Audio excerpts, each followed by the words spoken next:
kita boleh berbakti dan beribadah pada pagi hari ini. Mari kita bersyukur kepada Tuhan, kita membawa hati kita sepenuhnya untuk memuji dan menyembah Tuhan. Kalau Dia sudah memberikan nyawanya untuk kita, itu artinya bahwa Tuhan melihat kita sungguh amat baik. Tuhan menjadikan kita amat sangat baik, dan Tuhan melihat kita pun sungguh amat baik. Mari kita pun melihat diri kita sendiri sebagaimana Tuhan melihat kita sebagaimana adanya. Mari datang dengan bersyukur kepada Tuhan.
seringkali melukai diri kita sendiri dan menganggap kita tidak berharga, menganggap kita tidak mampu, dan keminderan-keminderan yang lainnya yang kita ciptakan di alam pikiran kita. Padahal sesungguhnya Tuhan sudah menciptakan kita amat sangat sempurna. Tinggal kita menghargai diri kita sebagaimana Tuhan melihat kita itu sempurna adanya dan amat sangat baik. Mari kita bersyukur pada setiap kehidupan ini. Walaupun hidup kita mungkin berbeda dengan kehidupan orang lain, tapi bersyukurlah setiap kehidupan itu mempunyai makna di mata Tuhan. Setiap kehidupan itu mempunyai nilai di hadapan Tuhan. Mari bersyukur atas kehidupan yang Tuhan berikan kepada kita. Kita bangkit berdiri. Tuhan ini layanku,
Engkau menciptakan kami amat sangat baik Tuhan, dan Engkau menjadikan kami berharga di mata-Mu sebagaimana biji mata-Mu Tuhan.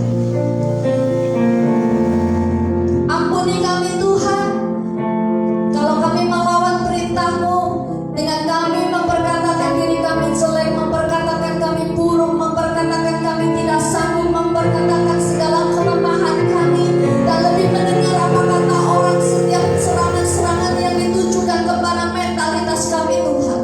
Tetapi pada pagi hari ini kami mau berkata di dalam nama Tuhan Yesus, kami mau berdiri di atas kebenaran firman Tuhan.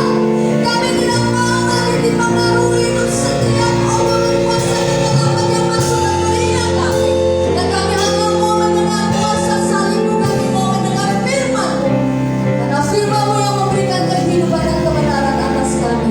Dan inilah kami Tuhan yang sudah ditebus, dan kami yang bersyukur karena kami sudah diciptakan luar biasa oleh Tuhan. Terima kasih Tuhan, kami mau memuji Engkau di dalam nama Tuhan Yesus Kristus yang siap katakan amin. Haleluya. Sekali lagi lambaikan tanganmu di hadapan Tuhan. Ada sukacita, ada kelemahan. Jangan ikuti kelemahan kita. Kita bertautkan hati kepada Tuhan saja, dan kita memuji bersama dengan malaikat Tuhan. Kita memuji meninggikan Tuhan. Lakukan bumi, meninggikan nama Tuhan. Dan biarlah segala yang bernafas memuji namanya. Dan kita yang ada di tempat ini, kita mau memuji, kita meninggikan Dia. Katakan langit dan bumi.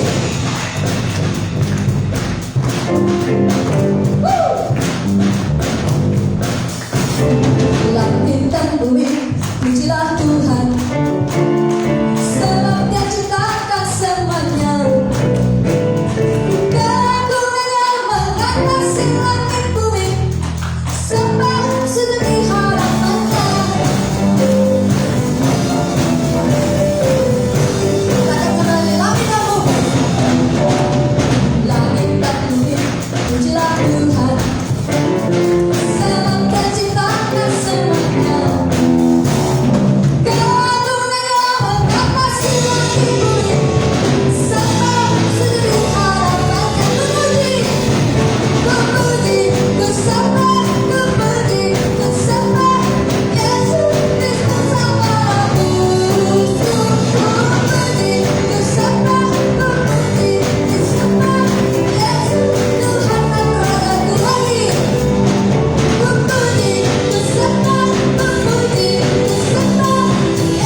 Tuhan.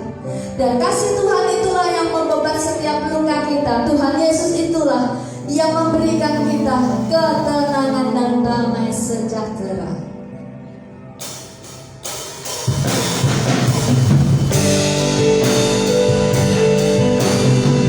Mari melompat kepada kasih-Nya Tuhan, karena kasih-Nya memberikan ketenangan kepada kita. Pernah ada kasih dunia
percaya hari ini kami bisa menikmati kasih karunia-Mu, kami bisa menikmati kemurahan-Mu, kami bisa menikmati berkat pemeliharaan-Mu Tuhan. Dan kami tahu bahwa Engkaulah gembala yang baik. Gembala yang baik selalu memelihara kehidupan domba-dombanya. Dan kami tahu bahwa Engkaulah satu-satunya gembala yang baik. Yes. Berkati hamba-Mu dan lawan setiap umat Tuhan yang hari ini beribadah, baik yang ada di tempat ini maupun yang ada dimanapun jemaat Tuhan berada. Dalam berkat nama Yesus, orang-orang yang sedang dalam kegelisahan, kesedihan, kegundahan, kekhawatiran mendapatkan kekuatan daripada Tuhan. Amin. Dalam berkat nama Yesus, saya percaya bahwa Tuhan Yesus adalah gembala yang baik. Katakan amin. Amin. Silakan duduk Bapak Ibu dan saudaraku yang dikasih Tuhan. Shalom. Selamat pagi. Selamat pagi. Pagi. Puji nama Tuhan Bapak Ibu dan saudaraku yang dikasih Tuhan. Kita saat ini mau sama-sama belajar, bincang-bincang, merenungkan kebenaran firman Tuhan. Ya, kenapa? Karena hari-hari ini adalah ketika saudara masuk dunia maya. Kalau Bapak Ibu, apalagi saudara-saudara yang suka ya melihat sesuatu yang ada di dunia maya, itu ada banyak hal hari-hari ini yang sedang muncul, yang sedang trending topik, yang sedang viral-viralnya. Dan di situ kadang-kadang kita menemukan bahwa apa yang selama ini tidak pernah kita pikirkan itu menjadi sesuatu yang membuat hati kita itu resah, hati kita itu gundah gulana, hati kita itu khawatir. Kenapa? Karena kita seringkali tidak sadar bahwa kita tidak bisa menanggapi apa yang terjadi yang ada di sekeliling kita.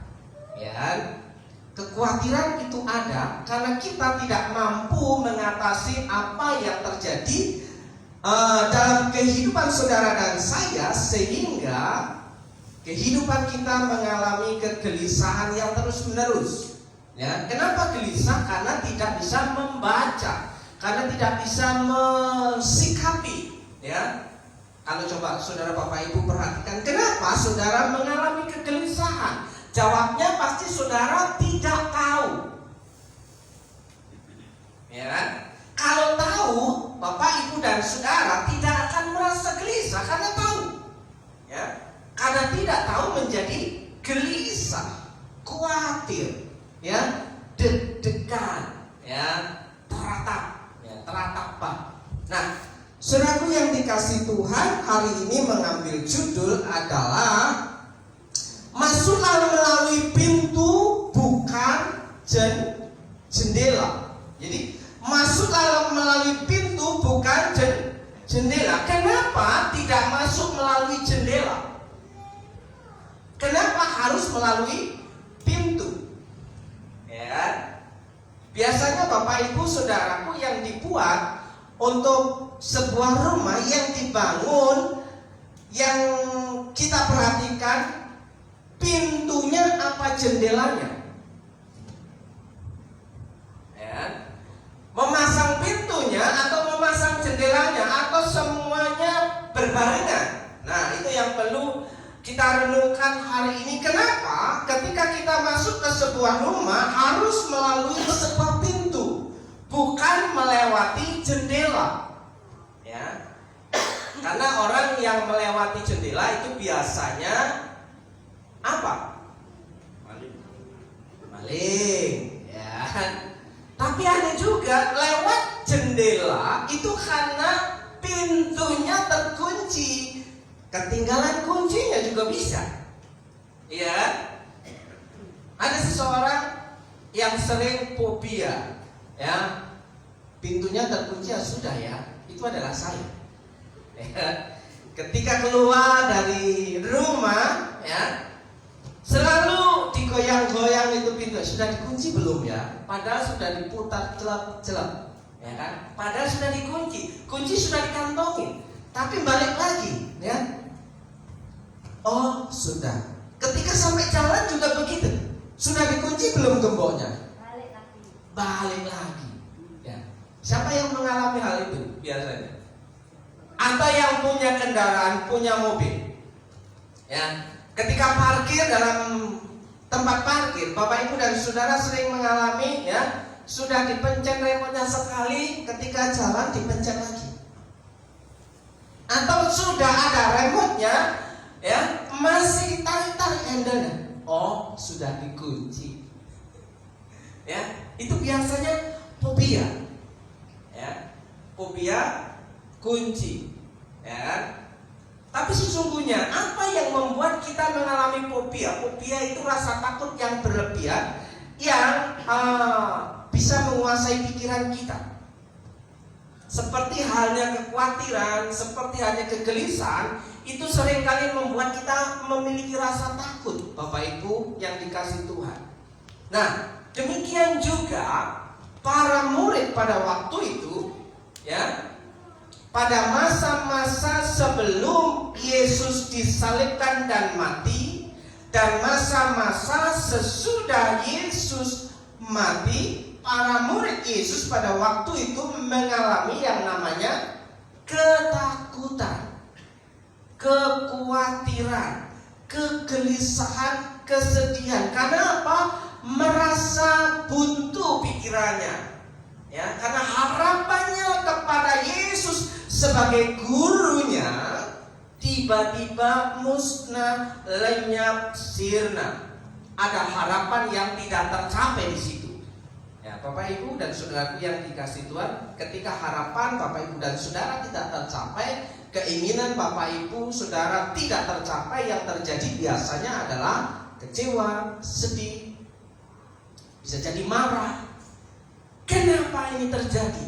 Ya, marah campur sedih itu kalau digambarkan saya lupa. Ya, ada enggak orang yang marah tapi sedih? Orang yang sedih juga bisa marah secara berbarengan. Kalau digambarkan itu campur aduk. Ya. Ya kan? Kok bisa? Ya kan? Tadinya tegang tiba-tiba lemes. Ya kan? Antara tegang dan lemes. Nah, saudaraku, kita lihat dalam Yohanes pasal yang ke-10 ayat yang ke-9 dikatakan, akulah pintu. Barang siapa masuk melalui pintu,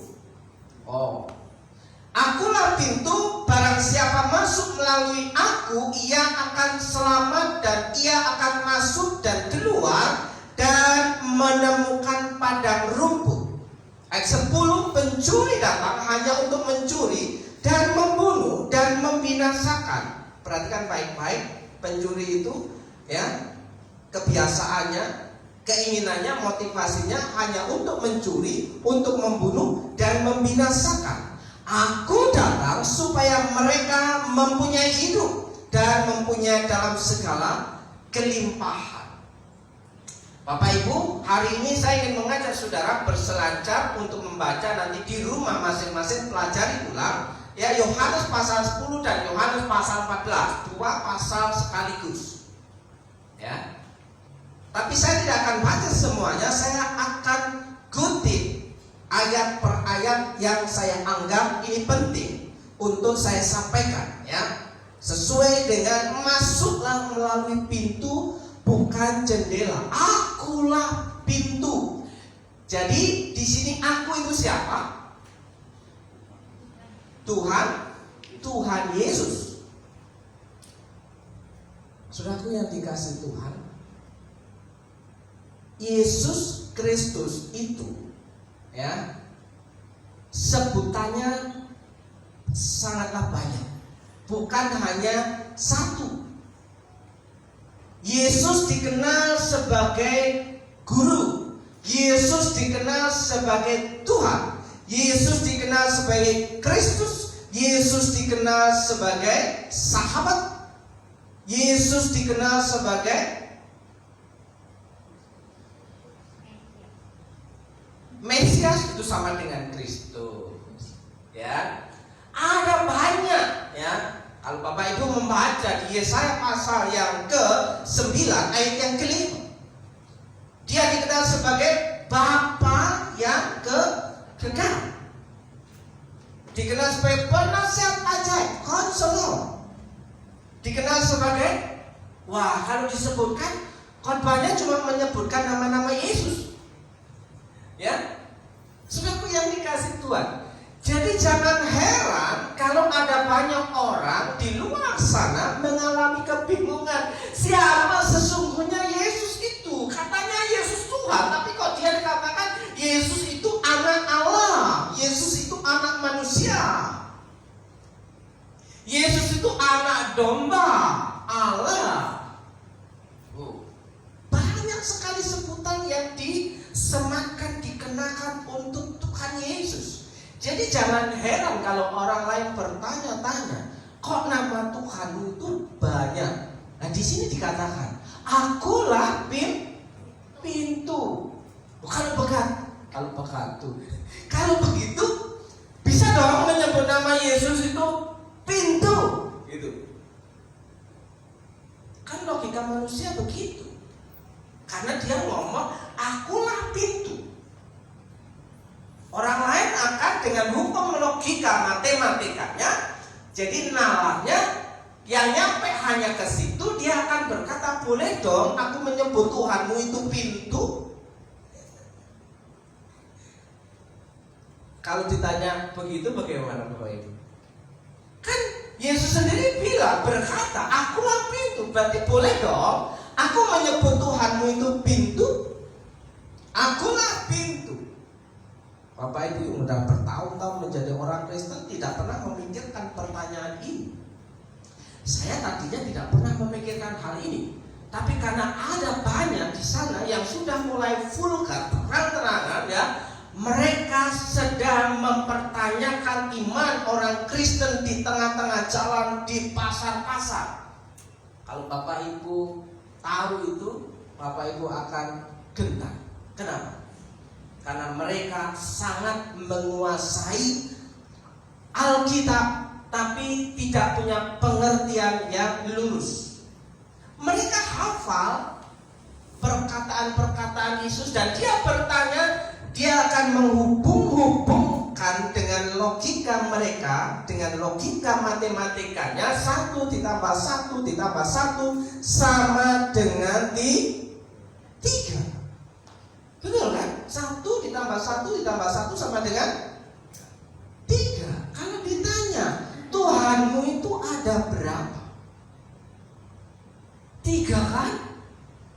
Ada Allah Bapa, ada Allah Anak, ada Allah Roh Kudus. Berarti Tuhanmu 3. Apakah jawaban kita? Oh iya benar. Apa begitu Bapak Ibu Saudara? Iya kan? Mereka memaknai kitab suci Alkitab kita dengan cara berpikir harfiah. Harfiah itu apa? Huruf per huruf. Makna literal. Makna literal itu makna yang seperti tertulis itu. Tidak membaca konteksnya, ceritanya, kronologinya, dicuplik. Akulah pintu. Oh, Tuhan pintu yang di surga. Gitu.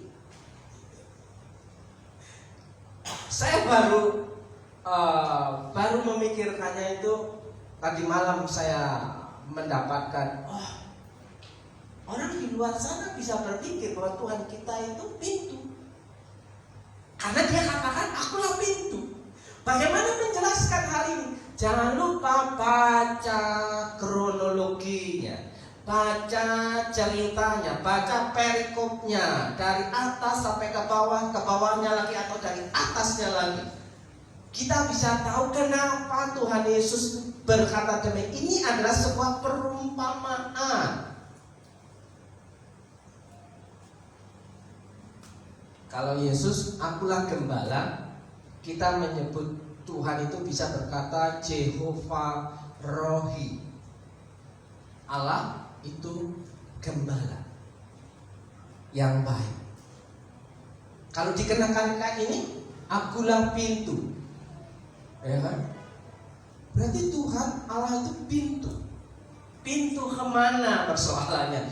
Bapak Ibu dan Saudaraku yang dikasihkan, yang dikasih Tuhan, pintu kemana? Ya.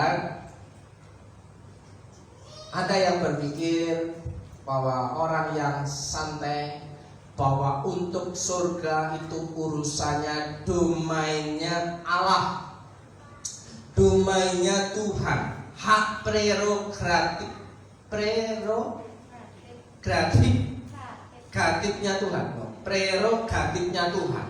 Artinya ada dalam kendali kuasa Allah. Pokoknya hanya Allah, Tuhan itu sendiri yang tahu. Jadi kita ngapain harus memberikan vonis bahwa apakah kita masuk surga atau tidak? Atau kita hanya bisa berkata mudah-mudahan. Kalau mudah-mudahan itu sesuatu yang mengkhawatirkan, Bapak Ibu. Kenapa? Tidak ada kepastian. Mudah-mudahan aku nanti bisa bertemu kamu kembali ya. Mudah-mudahan kita bisa panjang umur. Mudah-mudahan.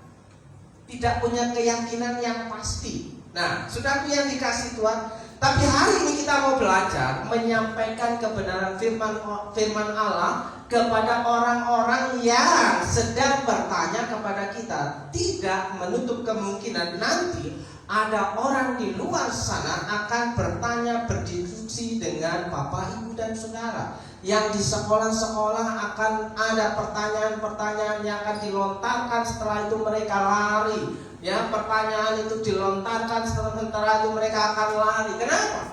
Hanya untuk membuat heboh. Bukan diskusi untuk belajar. Ya kan? Yang ada hanya debat kusir dan ngotot. Nah, kita kembali ke sini, Bapak, Ibu, dan Saudara yang dikasih Tuhan. Akulah pintu. Barang siapa masuk melalui aku, ini sebuah perumpamaan bahwa Yesus itu adalah gembala yang baik yang menggembalakan domba-dombanya. Ya. Barang siapa masuk melalui aku, pintu tadi, ia akan selamat. Ya, selamat itu safe.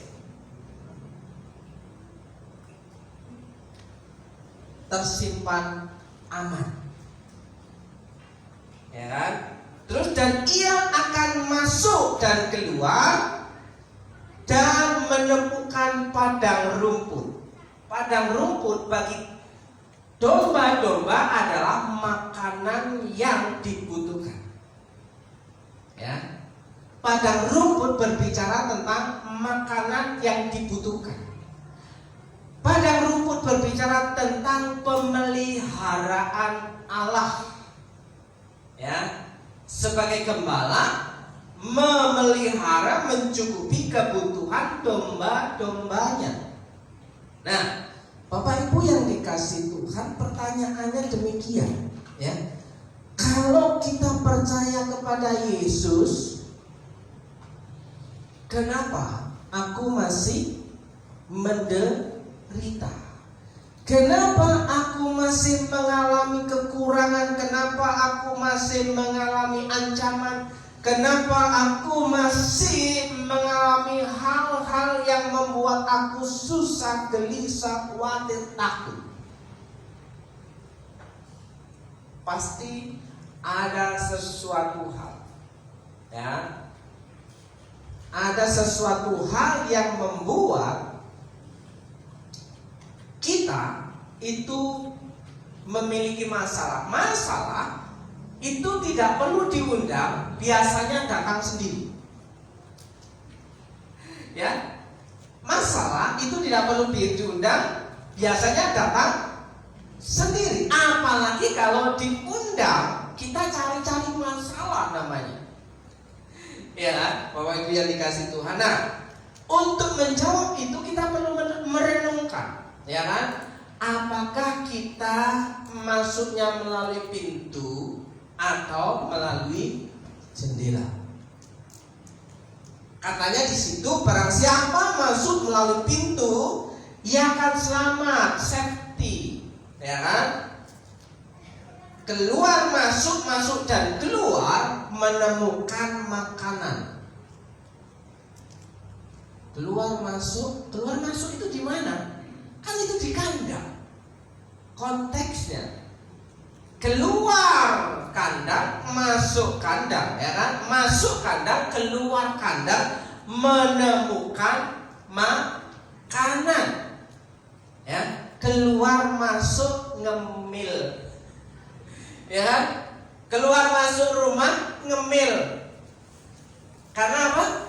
Ada banyak makanan yang tersedia.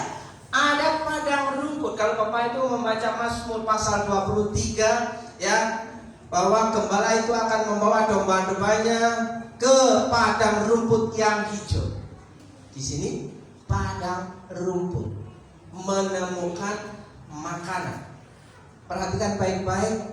Jadi nanti kenapa domba-domba itu tidak bisa menemukan padang rumput, tidak bisa menemukan makanan, menikmati makanan yang disediakan gembala, ya kan?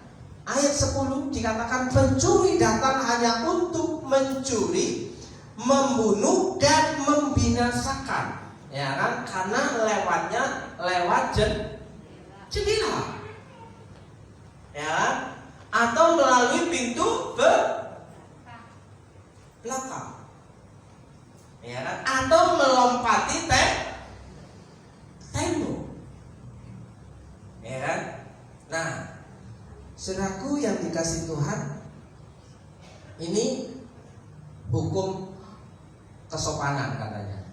Ini hukum etika, ya, ada hukumnya.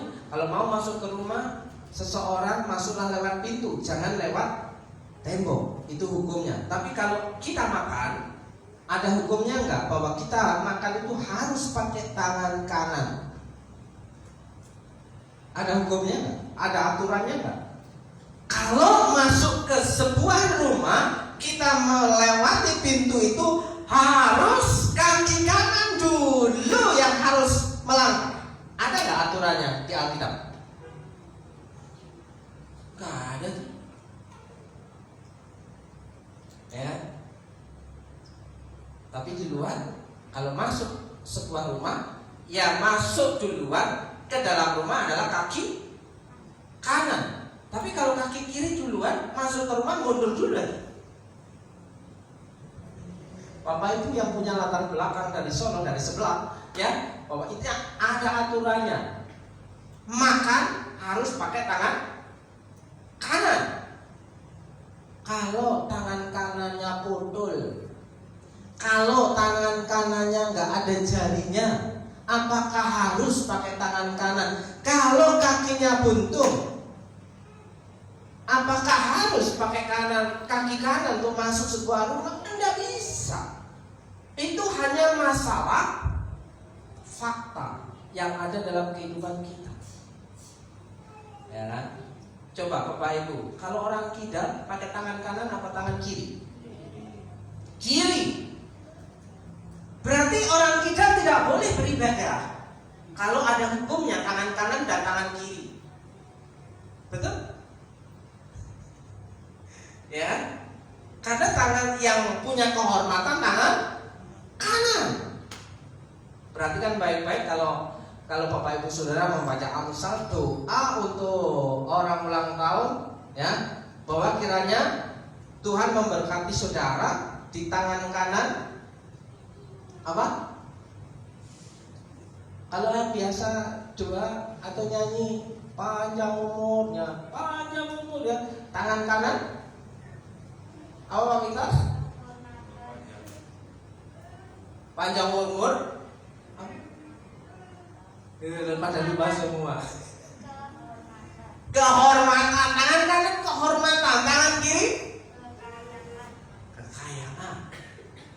Berarti kalau yang harus digunakan tangan kanan tidak ada kekayaannya, karena tangan kiri ini tidak sah, tidak bagus.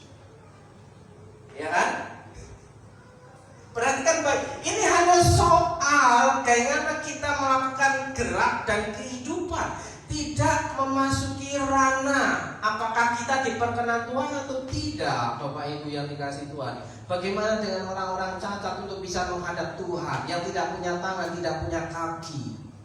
Ya, kalau punya mata cuma sebelah, cuma mata kiri aja, berarti kan tidak boleh masuk ke rumah Tuhan. Seperti halnya pada minggu yang lalu, bahwa untuk masuk ke rumah Tuhan tidak boleh cacat. Ya kan? Kira-kira yang hadir cuma berapa aja yang normal? Ya, yang sudah jalannya gini, wah di rumah aja gitu kan? Ada tim penyeleksi untuk masuk rumah ibadah. Kita bersyukur ada Tuhan Yesus yang telah disalibkan. Kita mengingat salib Tuhan, bahwa Tuhan Yesus sudah melunasi semuanya dari hukum-hukum aturan yang seperti itu. Oke. Pencuri datang hanya untuk mencuri dan membunuh dan membinasakan. Jadi pencuri datang itu motivasinya satu mencuri, dua membunuh, tiga membinasakan. Kalau mencuri, kenapa bisa membunuh? Karena konangan. Kalau nggak konangan, dia nggak akan membunuh. Coba kalau pencuri mau sedang ketangkep basah, mau nggak mau dia akan mengadakan perlawanan atau lari sekencang-kencang, kalau bisa melompati tembok setinggi mungkin. Dia akan melakukan itu tanpa peduli keselamatan. Yang penting dia tahu bahwa dia akan selamat dengan melakukan hal itu. Yang dia cari adalah keselamatan. Tapi kalau nggak selamat, dia akan membunuh terpaksa dan membinasakan. Supaya apa? Aman. Bukankah logikanya kasus-kasus yang terjadi demikian? Kalau nggak konangan, dia nggak akan membunuh dan membinasakan. Tapi kalau konangan, bagaimana supaya tidak ada orang yang tahu? Lebih baik ku tenggelamkan saja, ya kan? Oke, ya. Aku datang, aku adalah Tuhan Yesus. Tuhan Yesus datang supaya mereka mempunyai hidup, punya hidup. Ya, hidup itu kekal, hidup itu abadi, hidup itu long time, panjang. Ya, karena manusia diciptakan Allah pada mulanya untuk mengalami kehidupan yang kekal, bukan mengalami kematian. Kenapa ada kematian? Karena ada dosa. Upah dosa adalah maut. Besar atau kecil dosa kita, mau gak mau menerima kematian. Baik dosa besar maupun dosa kecil. Seringkali kita melihat orang itu dosanya sangat besar, kita anggap dosa kita sangat kecil, dan sehingga kita berkata kamu tidak layak di hadapan Tuhan. Padahal dosa besar maupun dosa kecil itu hukumnya sama. Dosa adalah dosa, dosa adalah serius. Dosa itu tidak bisa masuk surga, karena di surga itu adalah kekudusan, kesempurnaan, kesucian. Sekecil apapun dosa, itu tetap dosa, tidak bisa masuk surga. Kalau begitu, tidak ada semua orang yang bisa masuk surga, kecuali yang tidak bercacat celah. Makanya di sini puji Tuhan, haleluya, bersyukur kalau kita diberi pintu masuk melalui Tuhan Yesus. Akulah pintu. Ya, barang siapa yang masuk melalui Dia, dikatakan ia akan selamat dan mendapatkan pemeliharaan Tuhan. Aku datang supaya mereka mempunyai hidup dan mempunyainya dalam segala kelimpahan. Padang rumput mempunyainya dalam segala kelimpahan. Ya, kalau dalam bahasa Banyumasnya itu melarah-melarah. Benar? Melarah-melarah. Bahasa Suci benar? Melarah-melarah. Ya, melakrak kalau Jawa Timurnya melakrak. Ya, berserakan, melimpah ruah, overflows. ya, sampai tertumpah-tumpah. Artinya kelimpahan, ya, mempunyai dalam segala kelimpahan, bukan memiliki makna yang sempit. Kalau aku masuk melalui pintu, melalui Yesus, aku pasti kaya, karena bukan itu. Kelimpahan di sini punya makna pemeliharaan Tuhan itu cukup. Selebihnya adalah kemurahan Tuhan yang kita nikmati hari ini. Nah, Bapak Ibu dan Saudaraku yang dikasihi Tuhan, kita akan masuk siapakah Yesus Kristus. Ini perenungan-perenungan yang saya kumpulkan karena ada banyak hal yang dipertanyakan di luar sana yang tidak semua orang Kristen itu bisa menjawab. Mereka bertanya kepada orang-orang yang tidak baca Alkitab, ya, mereka bertanya kepada, ya, jemaat biasa, orang-orang Kristen biasa yang ada di pasar-pasar, yang ada di toko-toko, yang ada di jalan-jalan, yang ada di kantor-kantor, seringkali dipertanyakan, ya, semisal adalah, apakah Yesus itu Tuhan? Ya, apakah Yesus itu Tuhan? Nanti akan dikejar Bapak Ibu Saudara, ya kan? Nanti kita akan lihat, ya. Yohanes 10 ayat 14, akulah gembala yang baik. Jadi ini klaim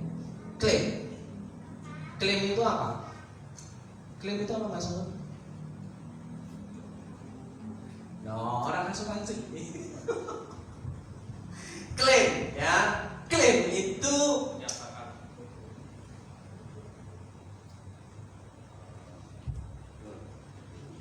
susah menyatakan iya, ya, menyatakan iya bahwa ini yang sesungguhnya. Oke.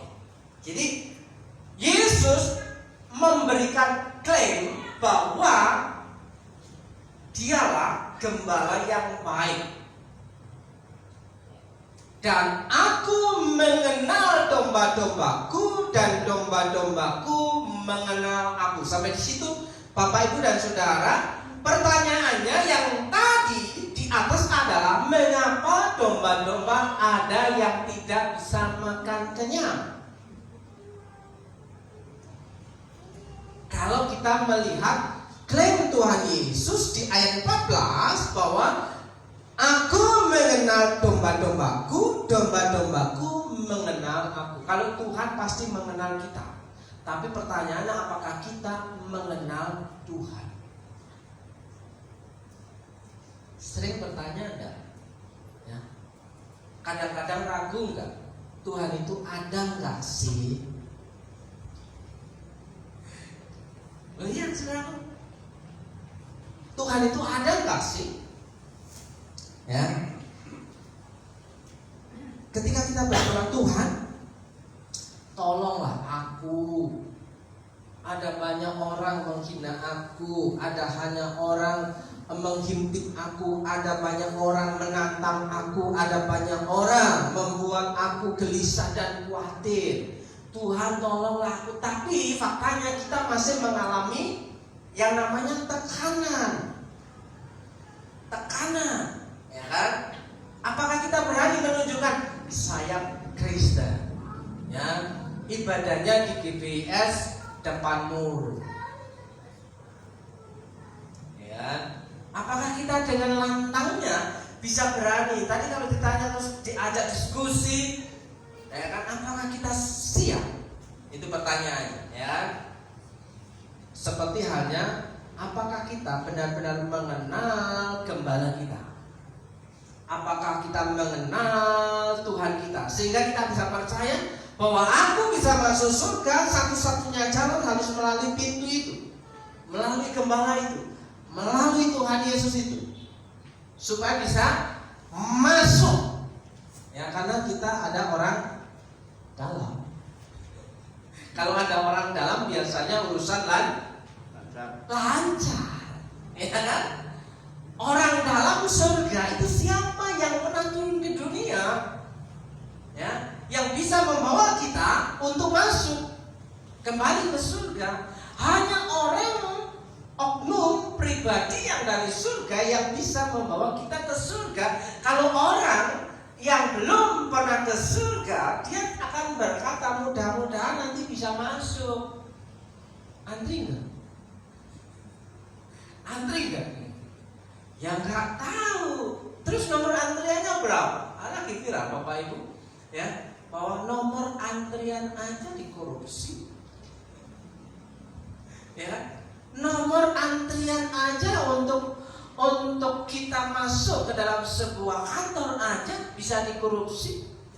Nomor antrian kita untuk kontrol di rumah sakit aja bisa dikorupsi. Antrian kontrol ke rumah sakit via BPJS, bukankah antriannya panjang? Ada yang datang mulai dari jam 1 malam. Sudah pernah mengalami hal itu? Antrian sepanjang itu ya, jumlahnya ratusan orang antri ya, sampai jam 11 karena pada waktu itu istri saya ingin punya anak ya di rumah sakit sana, ya kan, dengan Pak Amin, dengan nomor antrian 160 sekian. Antri dari siang. Jam berapa? Jam 9 masih 100. Jam 10 masih. Jam 11 maaf, dokternya sudah kelelahan.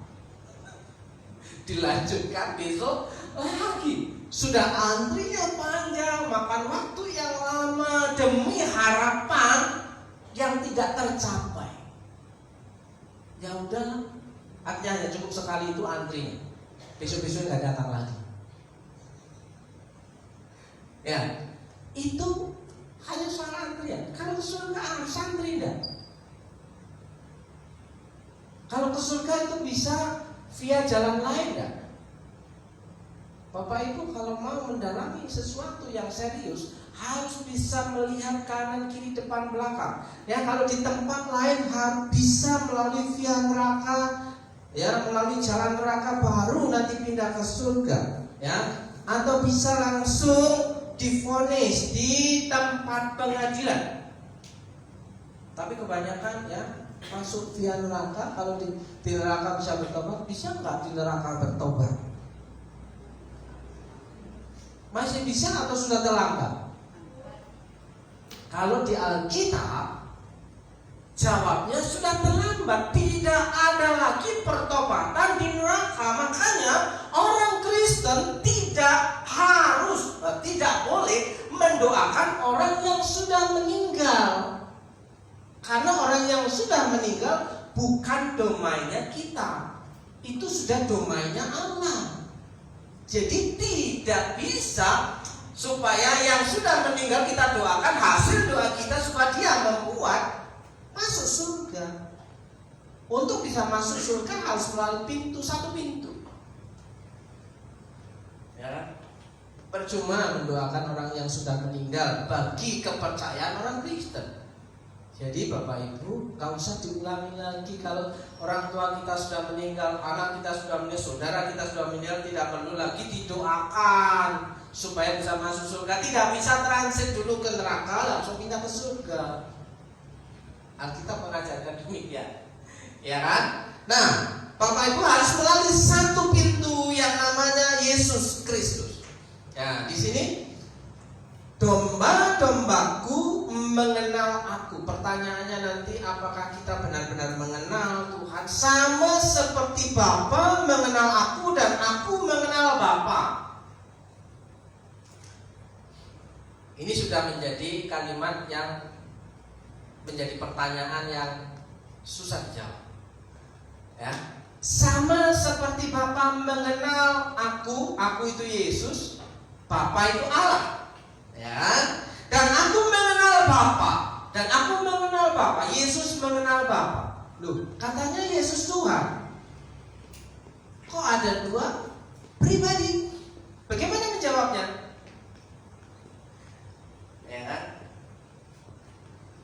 Selama ini saya kalau mengkhotbah, menyampaikan firman, enteng-enteng aja karena tidak pernah terpikirkan ada pertanyaan seperti itu, ya kan? Bapa dan Yesus siapa? Bapa siapa? Yesus siapa? Ya. Dan aku memberikan nyawaku bagi domba-dombaku yang kita kenal dengan Jumat Agung. Kenapa sih Tuhan itu capek-capek harus mati? Kenapa sih Tuhan itu mau menebus, menyelamatkan manusia harus mati dulu, harus turun dulu jadi manusia, harus mati dulu? Kenapa sih begitu? Kan Tuhan itu Maha Kuasa. Saya nggak pernah terpikirkan pertanyaan itu sebelum. Tapi ketika saya melihat dunia di luar, mereka bertanya tentang hal itu. Kenapa Tuhan yang Maha Kuasa itu capek-capek harus turun, harus mati, harus jadi manusia, harus mati? Karena yang bisa mati itu adalah manusia. Makanya Allah yang tidak kelihatan itu menjelma menjadi manusia. Nah, di sini sama seperti Bapa mengenal aku dan aku mengenal Bapa. Siapakah Bapa? Siapakah Yesus? Dan aku memberikan nyawaku bagi domba-domba. Ada lagi padaku domba-domba lain. Oh, ternyata selain domba yang ada di kandang, masih ada domba di kandang lain. Siapakah domba-domba yang lain? Berarti masih ada kemungkinan orang di luar sana masuk dalam kandang gembalanya yang bernama Yesus ini. Di luar sana masih belum domba, ya kan? Karena di sini ada lagi padaku domba-domba lain yang bukan dari kandang ini. Ada domba-domba lain yang bukan dari kandang ini. Berarti ada di kandang sebelah. Siapakah mereka? Ya, sesama kita. Domba-domba itu harus kutuntun juga. Ternyata gembala kita bukan hanya milik orang Kristen, tapi juga untuk mereka yang ada di luar sana, ya. Dan mereka akan mendengarkan suaraku. Oh, ternyata orang-orang di luar sana yang tidak punya label KTP Kristen pun juga akan mendengarkan suara Tuhan Yesus. Dan mereka akan menjadi satu kawanan dengan satu gembala pada akhirnya. Kapan itu bisa terjadi? Ya kan? Detik-detik itu akan terjadi bahwa domba-domba yang di luar kandang, ya, akan kumpul menjadi satu gembala, kawanan dengan satu gembala. Itu tanda-tanda bahwa Tuhan Yesus akan segera datang yang kedua kali. Kiamat itu sudah dekat. Banyak orang yang bertobat, ya. Kalau belum banyak yang bertobat, berarti kiamat masih jauh. Karena kita mengatakan demikian, ya. Mereka akan mendengarkan suaraku dan mereka akan menjadi satu kawanan dengan satu gembala. Siapakah Yesus Kristus itu? Ya, kita lihat ayat 27, domba-dombaku mendengarkan suaraku dan aku mengenal mereka. Dombanya mendengar suara gembalanya dan dombanya itu mendengarkan suara gembalanya. Aku mengenal, gembalanya mengenal domba-domba dan mereka mengikut aku. Mengikut, namanya mengikut itu di mana-mana. Kalau mengikut itu ada di depan apa di belakang? Belakang. Ya, aku mau mengikut, aku mau ikut itu berarti ya tidak, posisinya tidak ada di depan, posisinya ada di belakang. Namanya aku mau ikut. Aku mau ikut. Ya udah, aku yang nyetir aja. Itu kalau sudah kenal baik. Pak Stefan, nanti saya ikut kepemimpinan ya, tapi aku yang nyetir ya. Itu karena sudah kenal baik. Kalau nggak kenal baik, kira-kira gimana? Kurang ajar banget, orang baru aja kenal. Ya, kira-kira Bisa diserahkan nggak kuncinya kalau baru kenal? Enggak. Karena apa? Baru kenal. Oke, Bapak Ibu dan saudaraku yang dikasih Tuhan, dan aku memberikan hidup yang kekal kepada mereka. Mereka itu siapa? Domba-dombanya yang mendengarkan suaranya, dan mereka, katanya apa? Pasti, katakan pasti. Pasti, katakan pasti. Nah, jaminannya jelas, ya kan? Mereka pasti tidak akan binasa sampai selama-lamanya, ya kan? Tidak via hukuman, ya kan? Dan seorang pun tidak akan merebut mereka dari tanganku. Tanganku ini berbicara tangan siapa? Tangan Yesus. Perhatikan baik-baik ayat 29. Bapakku yang memberikan mereka kepadaku lebih besar daripada siapapun. Bapa lebih besar daripada siapapun. Pertanyaannya, berarti Yesus kecil? Ya, belum pernah terpikiran. Ya, dan seorang pun tidak dapat merebut mereka dari tangan Bapa. Seorang pun tidak dapat merebut mereka dari tangan Bapa. Perhatikan yang di atas. Dan seorang pun tidak akan merebut mereka dari tanganku, tangan Yesus. Ayat 29. Ya, seorang pun tidak dapat merebut mereka dari tangan Bapa. Kok ada dua pribadi, yang satu Yesus berkata, tidak ada seorang pun yang dapat merebut dari tanganku. Sementara Yesus di lain kalimatnya berkata bahwa seorang pun tidak dapat merebut mereka dari tangan Bapa. Kalau begitu, siapakah Yesus itu?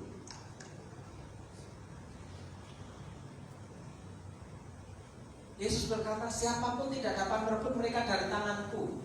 Sementara di lain kalimat Yesus berkata, seorang pun tidak dapat merebut dari tangan Bapa. Sementara di atasnya dikatakan, Bapa lebih besar. Loh, kok tambah bingung? Bingung gak? Ya, ini sesuatu yang menarik. Perhatikan ayat yang ke-30. Aku dan Bapa adalah satu. Nanti dilanjutkan. Kalau Bapa adalah satu, Bapa yang di surga turun ke dunia menjadi manusia yang dikenal dengan Yesus Kristus anak Allah, berarti surganya kosong dong. Ya, karena katanya Allah Bapa tinggalnya di surga. Kalau Allah Bapa tinggal di surga, ketika turun menjadi manusia yang disebut dengan Yesus Kristus itu Tuhan, berarti surganya kosong dong.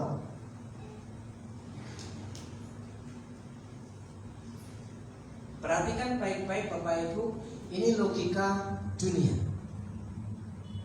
Kalau yang punya rumah pergi keluar, berarti rumahnya sedang kosong. Itu logika dunia. Tapi logika surga bukan demikian, Bapak Ibu dan saudaraku yang dikasih Tuhan.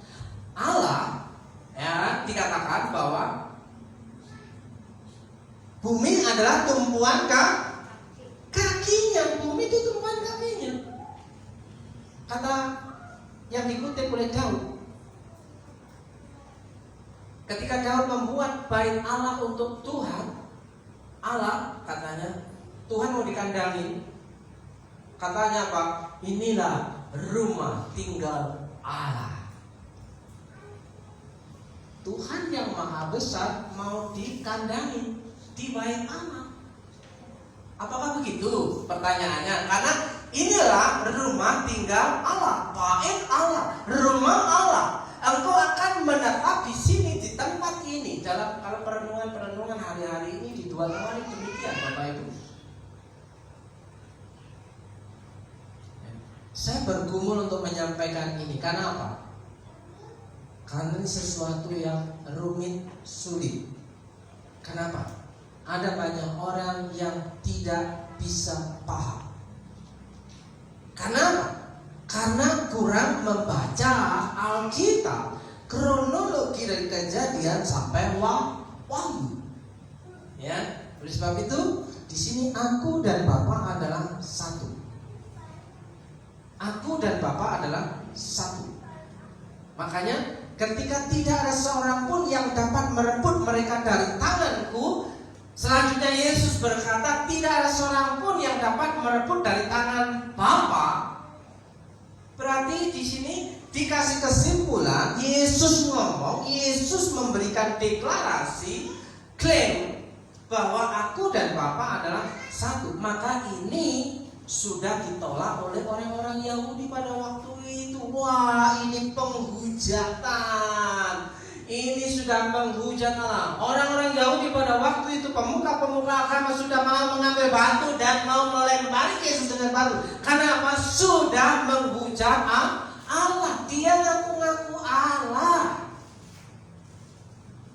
Kenapa? Tidak mengerti. Ya. Paham sampai di situ, Bapak Ibu Saudara? Makanya kita perlu bergumul ketika membaca Alkitab. Tuhan, hari-hari ini sulit untuk memberitakan firman, untuk khotbah di gereja itu sulit. Kenapa? Nanti dicuplik sedemikian rupa yang hanya sekecil kalimat itu akan digoreng, direaksi namanya. Kalau di TikTok itu namanya di steak. Steak apa steak? Steak. Oh, setelah itu dicuplik videonya, setelah itu direaksi, dikomentari. Wah, itu tidak gampang sekarang ini jadi pendeta.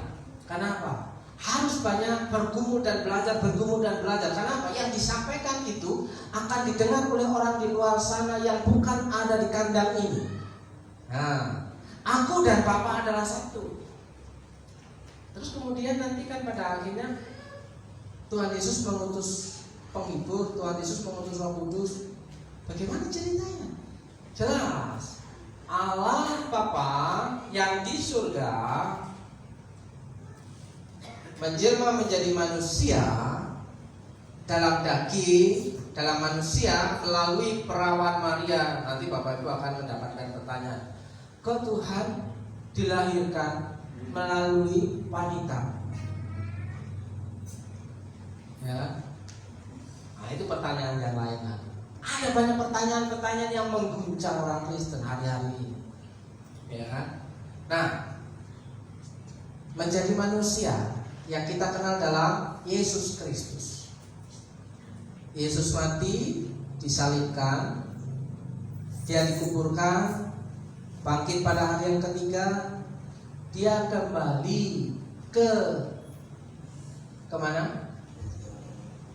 Kembali pulang, karena dia bilang, aku kembali Aku pergi ke situ untuk menyediakan tempat bagimu. Ke situ memang tempat bagi, ke rumah Bapa.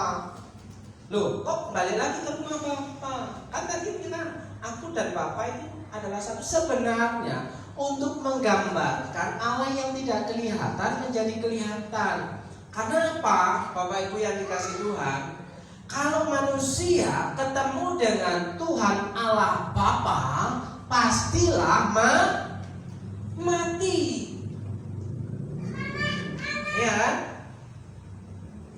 Coba, pada waktu Musa didatangi oleh Allah dalam semak menyala, itu ditulis Allah Bapa atau malaikat Tuhan.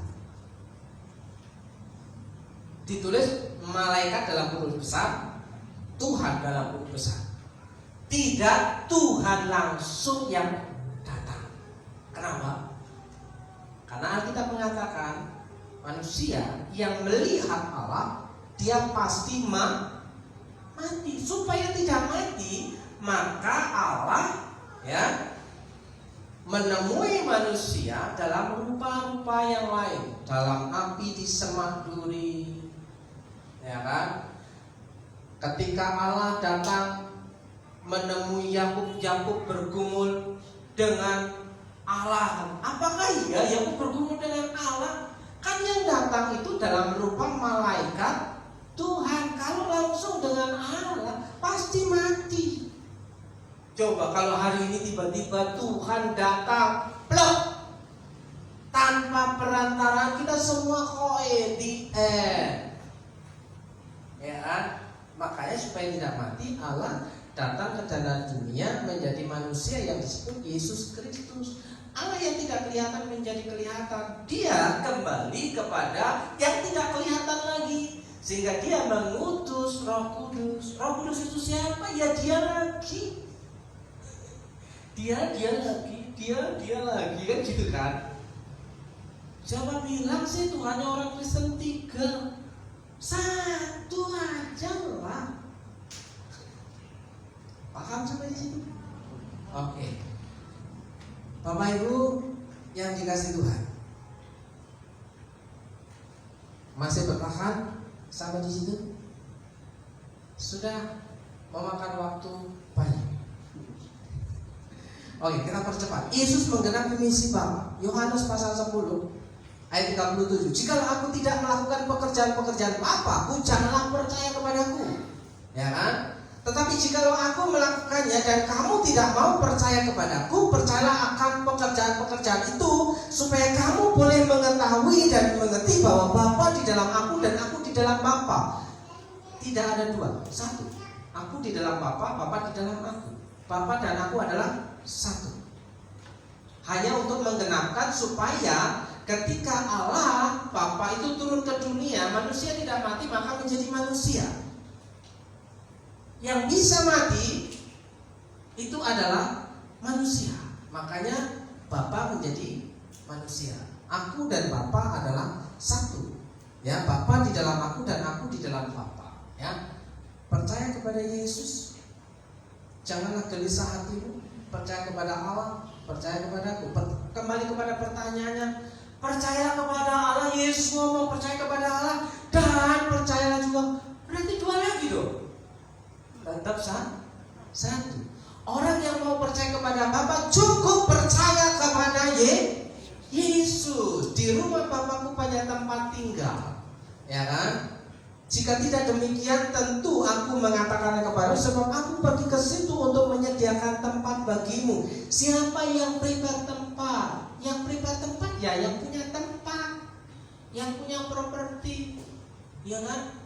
Yang punya properti itu namanya apa ya Mas Dimas ya? Kalau Mas Dimas masih agen, bukan yang punya properti itu kok. Owner, yang owner itu namanya apa ya? Developer. Bukan. Apa? Pemilik. Ya udah kampanye pemilik ya.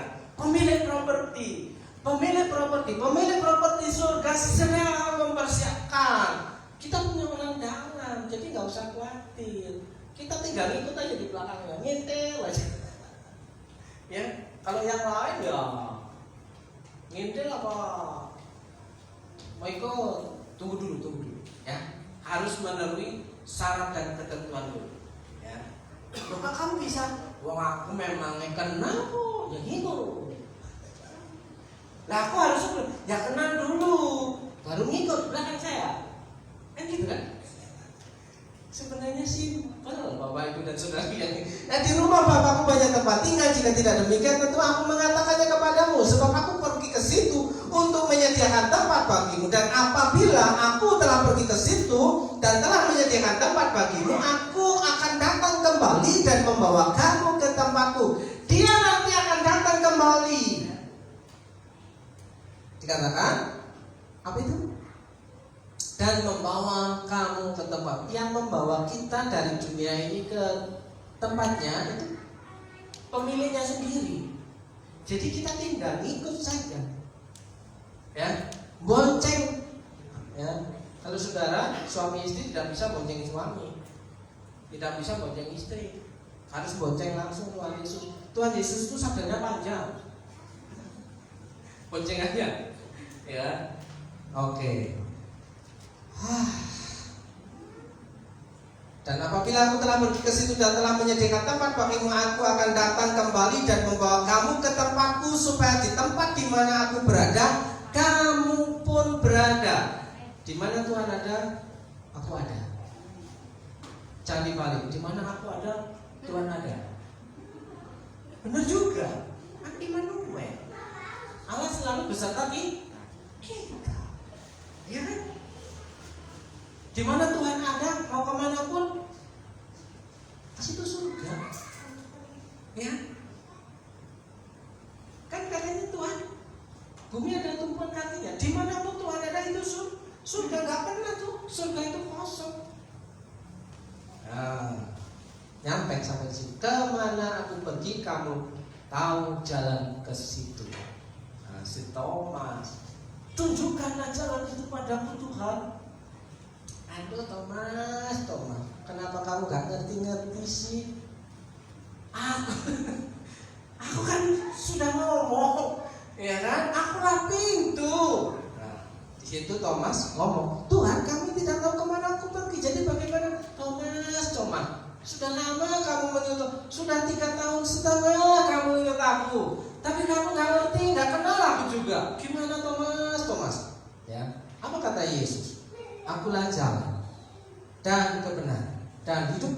Tidak ada seorang pun yang datang kepada Bapa kalau tidak melalui aku. Bapa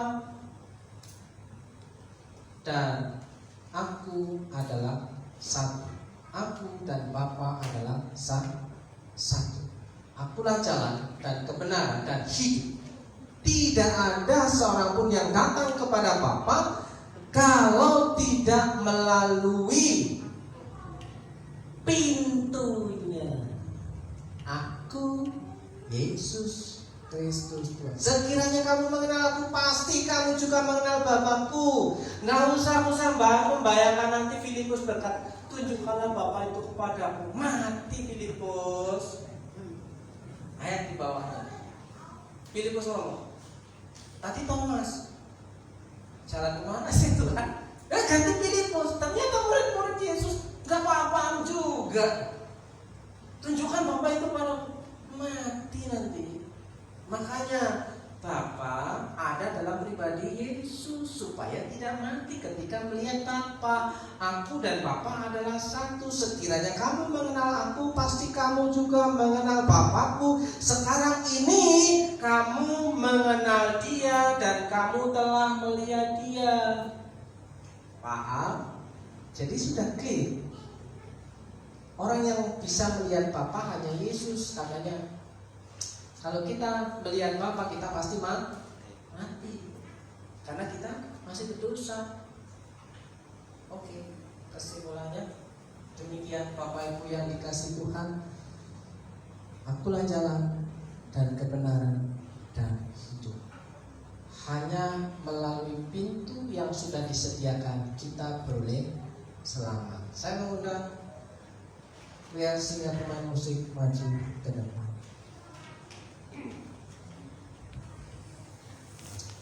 Bapak Ibu, mari kita sama-sama merenungkan firman ini. Bapak Ibu baca lagi di rumah Yohanes pasal 10 sampai pasal 14 ya. Supaya Bapak Ibu lebih menikmati bagaimana Bapa surgawi itu rela ya, punya cara ya. Dikatakan Tuhan selalu punya cara untuk menolong kita. Jangan tanya lagi kenapa Tuhan capek-capek, Tuhan nggak langsung datang aja. Kalau Tuhan langsung datang hari ini, kita sudah berangkat. Ya. Puji Tuhan, Tuhan kita itu kreatif, tahu hukum-hukum yang harus dilalui. Oleh sebab itu, mari kita sama-sama merenungkan hal ini.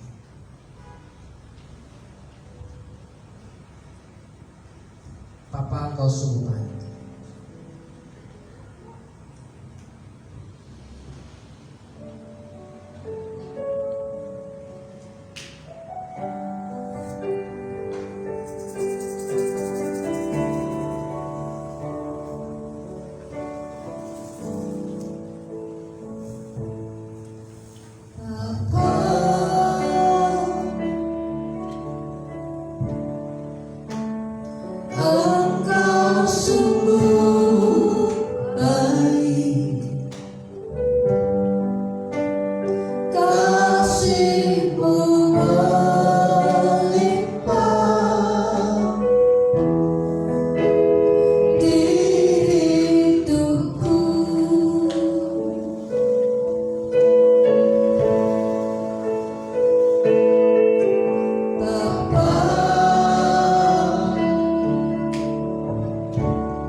bahwa Engkau sangat-sangat peduli dengan umat, sangat-sangat perhatian dengan umat, sangat-sangat mengasihi umat.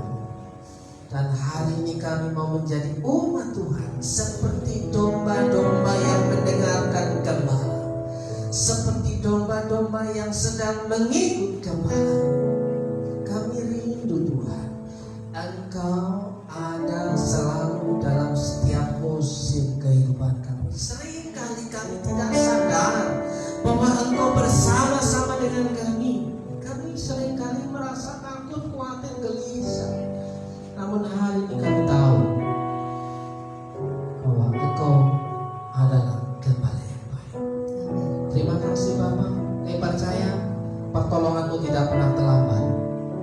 Berkat-Mu tercurah bagi domba-dombanya yang mau mengikut Engkau. Dalam berkat nama Yesus, yang percaya bahwa Tuhan Yesus adalah gembala yang baik, katakan amin. Beri kemuliaan untuk Tuhan Yesus. Haleluya. Puji Tuhan Bapak Ibu, untuk firman Tuhan yang kita terima pada siang hari ini adalah merupakan dasar kekristenan yang paling mendasar bagi kehidupan kita. Dan bersyukur kalau kita semakin membuat melalui firman Tuhan tadi, kita semakin jelas, kita semakin mengerti, sehingga kita semakin dalam menancapkan iman pengharapan kita kepada Sang Juru Selamat Tuhan Yesus Kristus. Amin. Mari kita memberikan yang terbaik buat Tuhan. Kepada para petugas kolektan untuk maju ke depan, kita berdoa, kita doakan untuk apa yang akan kita berikan untuk Tuhan. Bapa yang baik, di dalam nama Tuhan Yesus, terima kasih untuk kemurahan-Mu dalam hidup kami. Kami boleh menikmati kebaikan demi kebaikan yang kami terima sampai hari ini. Kalau kami mau mengambil bagian yang terbaik, Tuhan, kiranya Engkau memberkati setiap tangan-tangan yang menabur dengan penuh sukacita dan sepenuh hati.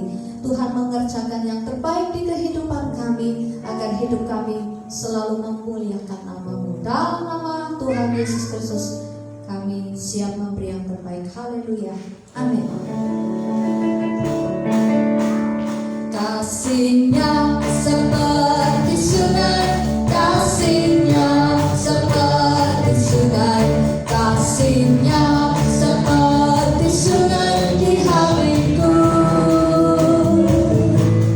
mengalir di waktu susah, mengalir di waktu panas.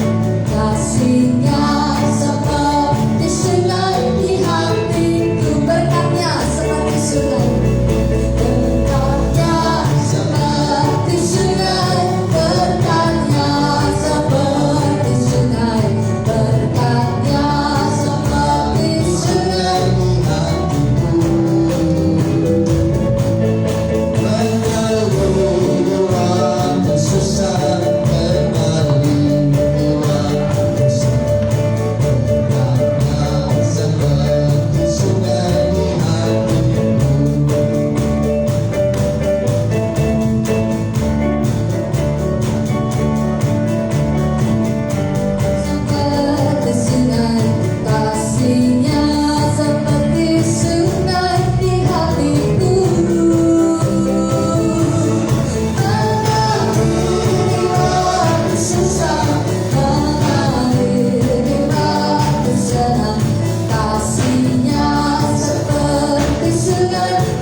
Bisa untuk berdoa sahabat, silakan maju ke depan.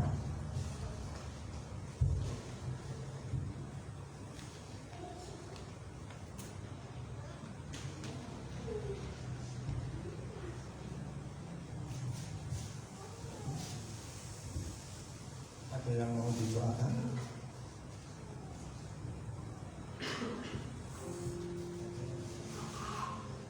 Untuk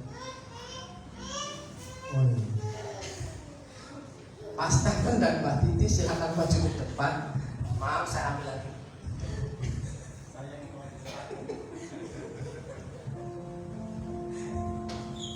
Kuti Titi. Titi. Mau kesaksian dulu ya. Saya ya, ulang tahun pernikahan Pak Stephen dan Ibu Titi. Oh.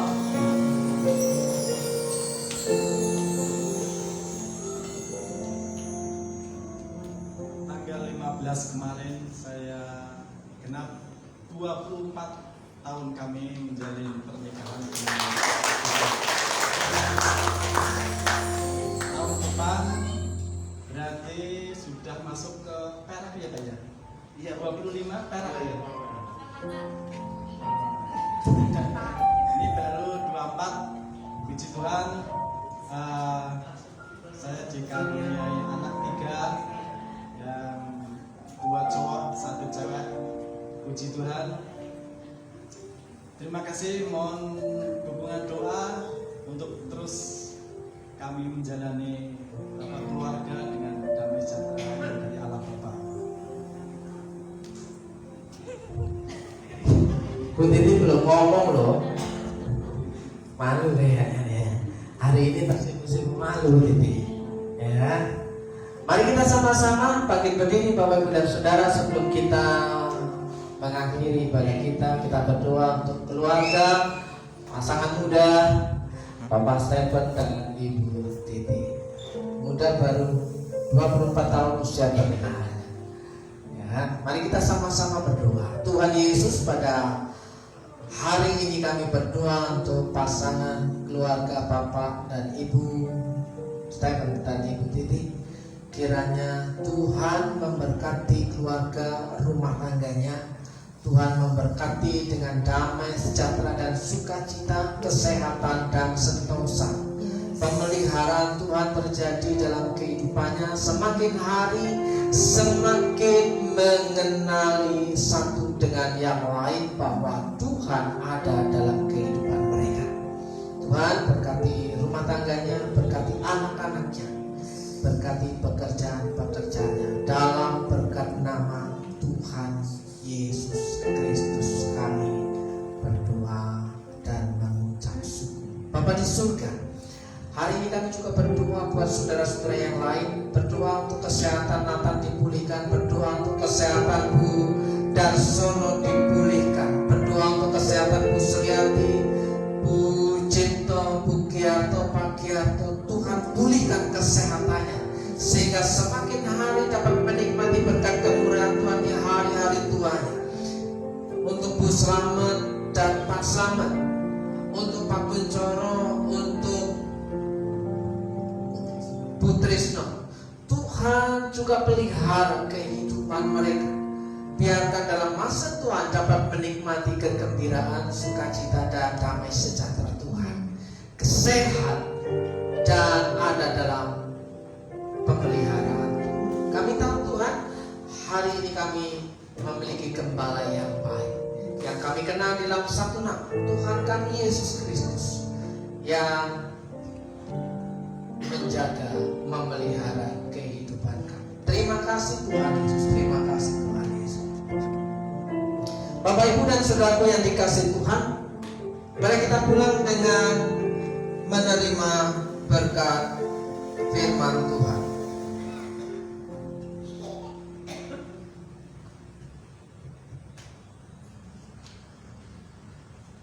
Jika engkau baik-baik mendengarkan suara Tuhan Allahmu dan melakukan dengan setia segala perintahnya yang kusampaikan kepada hari ini, maka Tuhan Allahmu akan mengangkat engkau di atas segala bangsa di bumi. Segala berkat ini akan datang kepadamu dan menjadi bagianmu jika engkau mendengarkan suara Tuhan Allahmu. Dalam berkat nama Yesus, Tuhan memberkati engkau dan melindungi engkau. Tuhan menyinari engkau dengan wajah-Nya dan memberi engkau kasih karunia. Tuhan menghadapkan wajah-Nya kepadamu dan memberi engkau damai sejahtera. Dalam berkat nama Yesus, Tuhan memberkati engkau dan pasanganmu. Tuhan memberi